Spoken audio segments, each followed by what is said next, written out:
ଆପଣଙ୍କ ଘରେ ଛୋଟ ପିଲା ଅଜଟ କରୁଥିଲେ, ଆପଣ ଭୂତ ବାୟା ବୁଢ଼ା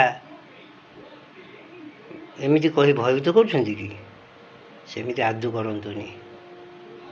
ଆଉ ପିଲା ଅଜଟ କଲେ ଆପଣ ଇଞ୍ଜେକ୍ସନ୍ର ଭୟ ଦେଖେଇବେ, ଇଞ୍ଜେକ୍ସନ୍ ଦେଇଦେବା, ସେ ଭୟ ଆଜ୍ଞା ଆଦୌ ସୃଷ୍ଟି କରନ୍ତୁନି। କାରଣ ଭୂତ ବା ବାୟା ବୁଢ଼ାର ଭୟ ଦେଖେଇଲେ ଆପଣଙ୍କ ପିଲା ଭବିଷ୍ୟତକୁ ଭୟାଳୁ ହେବାର ସମ୍ଭାବନା ଅଛି।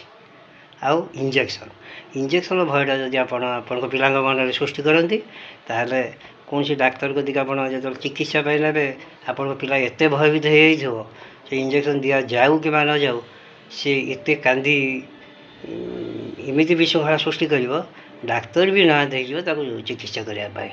ତେଣୁ ଆପଣ ଏଭଳି ଭୁଲ କେବେ କରନ୍ତୁନି।